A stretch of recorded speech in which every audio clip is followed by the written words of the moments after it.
पूरी हवेली पार्वती की चीखों से काँप रही थी, मानो दीवारें भी उसकी पीड़ा को महसूस कर रही हों। कहते हैं पहली बार माँ बनने की खुशियों में दर्द भी जरा ज़्यादा ही महसूस होता है, और पार्वती को तो ये पीड़ा किसी जंग जीतने जैसी लग रही थी। आखिर ये ठाकुर बलदेव सिंह का वारिस जो आने वाला था। ठाकुर बलदेव सिंह नागल गांव के सबसे बड़े और रुतबेदार इंसान, जिनके पास दौलत और शान की कोई कमी नहीं। उनका बड़ा बेटा अमित सिंह गांव का सरपंच, और छोटे बेटे मोहित के नाम से तो पूरा इलाका कांपता था। मोहित जो ईंटों के भट्टों का बेताज बादशाह है, उसका कारोबार आग की तरह फैल रहा था। हवेली में इस वक्त बस इंतजार था उस लम्हे का, जब ठाकुर खानदान की विरासत को नया नाम मिलने वाला था। 5 साल पहले ठाकुर बलदेव सिंह ने अपने बड़े बेटे अमित सिंह की शादी को ऐसी धूमधाम से रचाया था कि पूरे नागल गांव में उसकी चर्चा आज तक होती है। सोचा था कि जल्दी हवेली में नन्हे कदमों की आवाज़ गूंजेगी और उनका वंश आगे बढ़ेगा, लेकिन कुदरत को कुछ और ही मंजूर था। जब डॉक्टर ने राधिका को बताया कि वह कभी मां नहीं बन सकती, तो ठाकुर बलदेव सिंह के सारे अरमानों पर जैसे पानी फिर गया। 4 साल तक इस उम्मीद में दिन रात गिने, मगर निराशा ही हाथ लगी। फिर एक दिन ठाकुर साहब ने बड़ा फैसला किया। छोटे बेटे मोहित की शादी पार्वती से कर दी, और वह रे किस्मत, शादी के बस 2 महीने बाद ही पार्वती के गर्भवती होने की खबर ने पूरे खानदान में खुशियों का जश्न मना दिया। हवेली में मिठाई की मिठास और चेहरों पर खुशी की चमक ने पूरे नागल को दीवाना बना दिया। अब हर किसी की नज़रें बस उस लम्हे का इंतज़ार कर रही थी, जब हवेली के आंगन में नन्हे राजकुमार की किलकारियां गूंजेंगी। आज सुबह का वक्त था।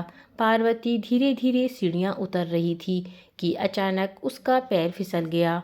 पेट के बल गिरते ही दर्द की एक तेज लहर उसकी रगों में दौड़ गई। अभी तो नवा महीना पूरा होने में 25 दिन बाकी थे, लेकिन हालात ऐसे बन गए कि सबकी सांसें थम गईं।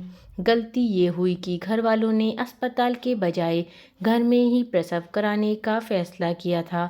मोहल्ले की 2-4 बड़ी औरतें और दाई मिलकर पार्वती को हौसला दे रही थी, मगर हालात बिगड़ते जा रहे थे। पार्वती दर्द से तड़पते हुए बोली, मुझे बाथरूम जाना है।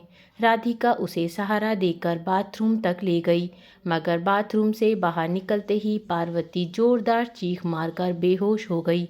अचानक कमरे में बच्चे की किलकारी गूंज उठी, ऊ आ ऊ आ ऊ आ ऊ आ। बाहर खड़े ठाकुर बलदेव सिंह के चेहरे पर खुशी की लहर दौड़ गई। बच्चे के रोने की आवाज़ सुनकर वे बोले, ये लो, दुनिया में आ गया हमारे घर का चिराग। अब ये हमारे वंश को आगे बढ़ाएगा।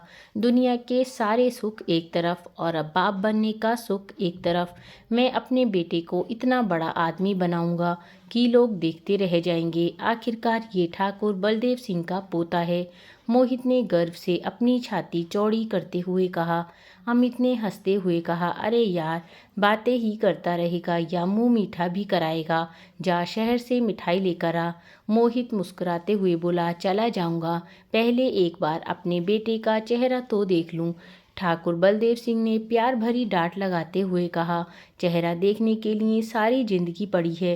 पहले मिठाई लेकर आ, ताकि पूरे गांव को बता सके कि ठाकुर खानदान का नया वारिस आ चुका है। मोहित मिठाई लेने शहर जाता है। इसी बीच कमरे का दरवाज़ा धीरे से खुलता है और दाई नवजात शिशु को लेकर बाहर निकलती है। ठाकुर बलदेव सिंह का चेहरा खुशी से खिल उठता है। वह अपने हाथ बढ़ाकर बच्चे को गोद में लेता है और उसके सिर पर प्यार से हाथ फेरते हुए कहता है, कितनी बड़ी बड़ी आँखें हैं, कितना सुंदर बच्चा है, साक्षात भगवान शिव का वरदान लगता है। दाई थोड़ी झिझकते हुए कहती है, भगवान शिव की कृपा है इस पर, क्योंकि यह अर्धनारीश्वर है। ठाकुर बलदेव सिंह चौंकते हुए पूछता है, क्या मतलब है तुम्हारा? दाई धीरे से कहती है, मेरे कहने का मतलब यह है कि जो आप समझ रहे हैं वैसा कुछ भी नहीं है, क्योंकि यह लड़का नहीं है। ठाकुर बलदेव सिंह के चेहरे पर अचानक सन्नाटा छा जाता है।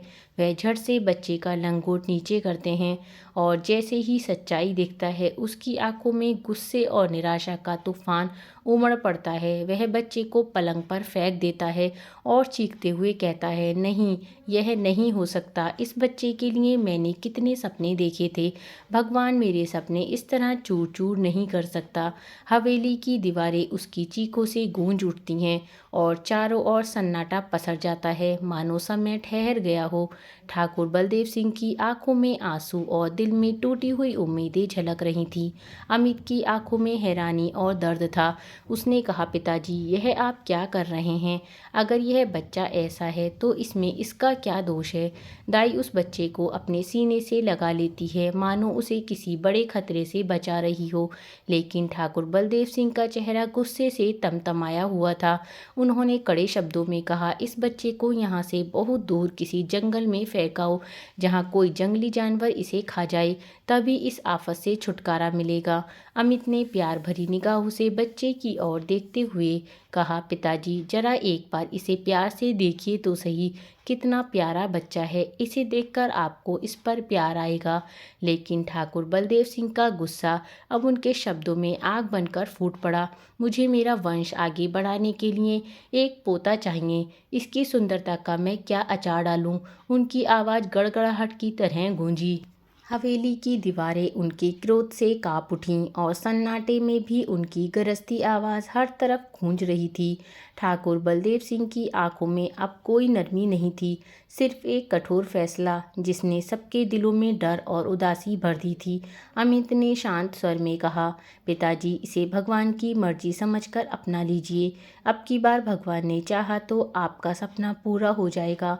मेरी पत्नी राधिका तो माँ नहीं बन सकती, लेकिन पार्वती जरूर आपको वारिस देगी। दाई ने धीरे से कहा, यह अब मुमकिन नहीं है। अमित हैरानी से बोला, क्या मुमकिन नहीं है?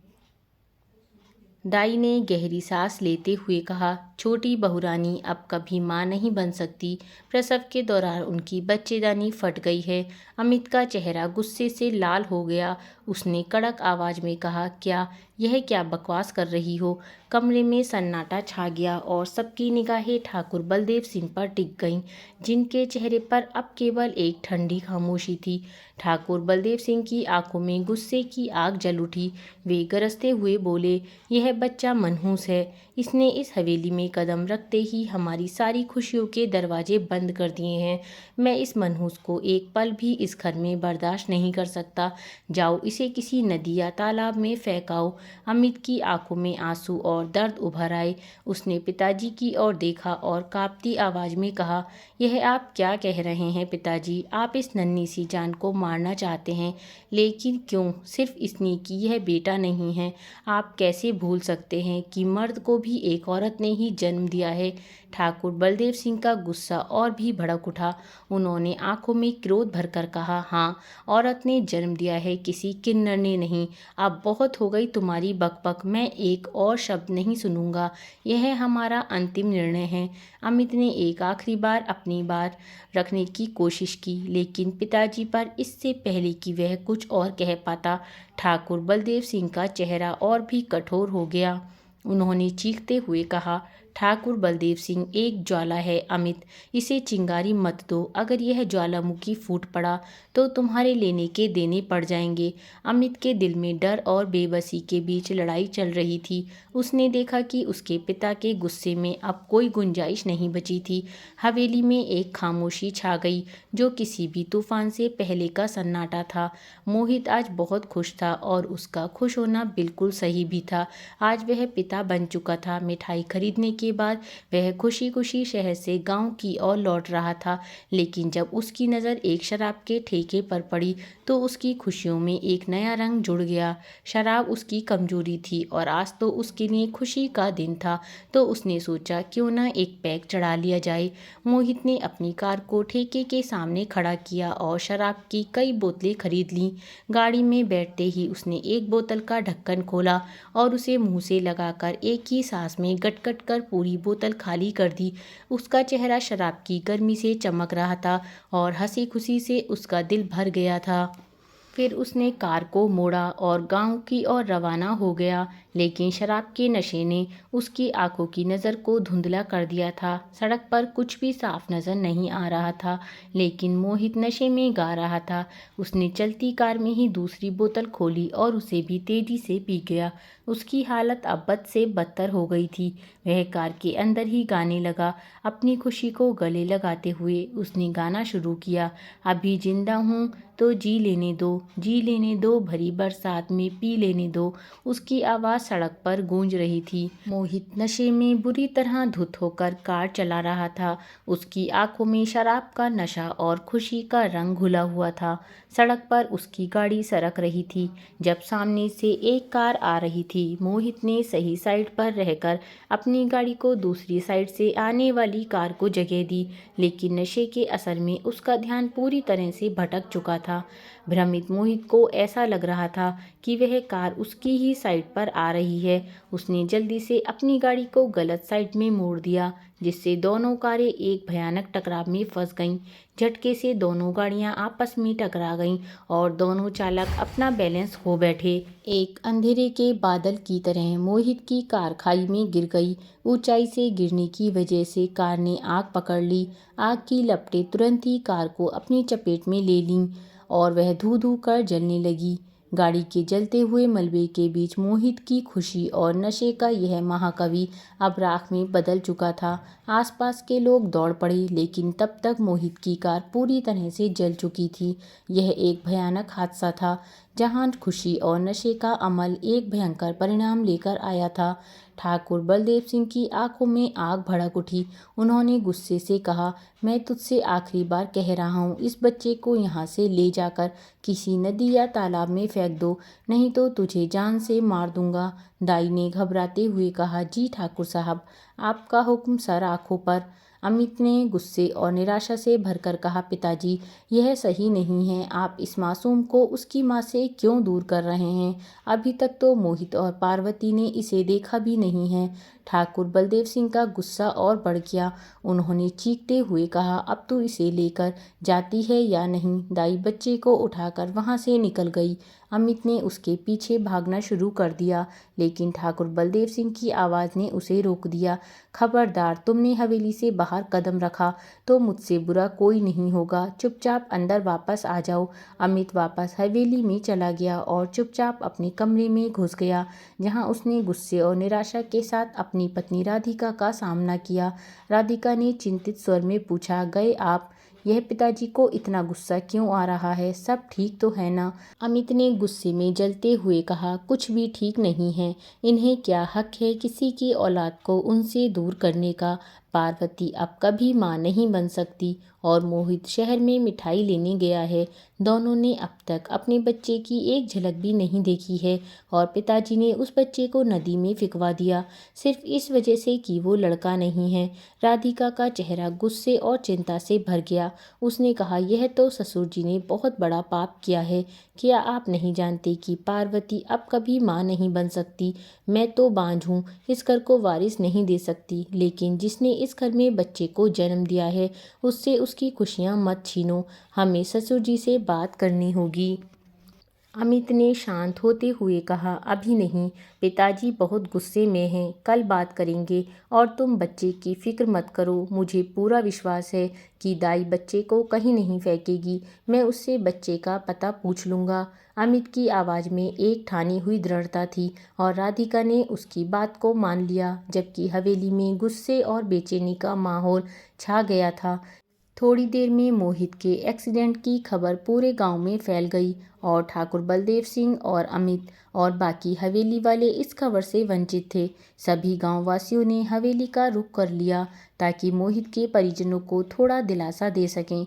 गांव वासियों की चिंतित और गंभीर चेहरे एक साथ हवेली की ओर बढ़ रहे थे, जैसे कि किसी बड़े तूफान की पूर्व सूचना हो। एक साथ पूरे गांव के लोगों को देखकर ठाकुर को ऐसा लगा जैसे कि दाई ने बच्ची वाली बात पूरे गांव में फैला दी है और यह सब उन्हें समझाने आ रहे हैं, लेकिन वो चुपचाप अपनी बालकनी में ही खड़ा होकर उनके आने का इंतज़ार करने लगा। गांव वाले धीरे धीरे हवेली में दाखिल हो रहे थे और ठाकुर बलदेव सिंह ने गहरी सांस लेते हुए सोचा, अगर यह सब समझाने आए हैं तो उन्हें इसका करारा जवाब मिलेगा। दोस्तों, कहानी कैसी लगी कमेंट करके ज़रूर बताना और इसका पार्ट 2 हम जल्दी लेकर आएंगे। इसके लिए चैनल को सब्सक्राइब और बेल आइकन प्रेस कर लेना। मिलते हैं अगली कहानी में, तब तक के लिए बाय बाय, टेक केयर।